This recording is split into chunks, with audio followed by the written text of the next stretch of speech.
She had nothing left. No money, no home, no one to call. At 42 years old, Sarah Mitchell sat on the steps of a shelter in Detroit, wondering if she would ever see the sunrise again. But this is not a story about how she fell. This is the story of how she rose. 10 years ago, Sarah had everything a woman could dream of: a beautiful home in the suburbs of Ohio, a loving husband, 2 daughters, and a steady job as a nurse. She was the kind of person who remembered everyone's birthday, who stayed up late baking cookies for school fundraisers, who never asked for anything for herself. But then, one Thursday morning in February, everything changed in a single phone call. Her husband, Michael, was in a severe car accident on Route 30. He survived, but they were completely unprepared for the massive medical bills, $340,000. And unfortunately, the insurance company denied their claim. Within 18 months, they lost their home. Sarah started working double shifts at the hospital, sometimes going 3 straight days without sleep. But despite all the struggle, it wasn't enough. She lost her sleep and stopped eating properly. And slowly, the woman who had always been so strong began to lose herself. Then came the divorce. Michael said he couldn't handle the mental pressure anymore. He left and took the girls with him. Sarah was left alone in a rented room with nothing but a suitcase. She also lost her nursing license because she had been absent from work for too many days.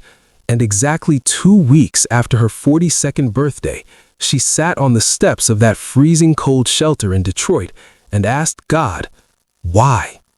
But that night, a small incident happened. An old woman, a complete stranger, came and sat beside her. She didn't say much. She just handed Sarah a warm cup of soup, and she said something that would change Sarah's life forever. You still have time. Sarah went back to the shelter. The next morning, she got a free library card. She started reading books on health coaching and community work. Through a local nonprofit organization, she also found a free online certification program. Every day, she woke up at 5 in the morning to study on the shelter's shared computer. People around her said she was just wasting her time, that she was past her age, that there was no point in doing all this now. But Sarah had heard those magical words from an old woman on those cold stairs, so she was not willing to give up so easily. 14 months later, Sarah completed her certification as a health and life coach. She started working with women in homeless shelters across Detroit, absolutely for free, because once someone had done the exact same thing for her. Slowly, word of her work spread everywhere. A local newspaper published a story about her initiative. A nonprofit organization offered her a highly paid job as a director. And exactly 2 years after sitting on the steps of that freezing cold shelter, Sarah stood on a stage in front of 500 people in Washington, D.C. She was receiving the National Women's Resilience Award. Her daughters were sitting in the very front row. They were crying, clapping with joy, and smiling with pride. Maybe you are also sitting on the steps of a similar shelter today. Maybe your story of struggle is not like Sarah's.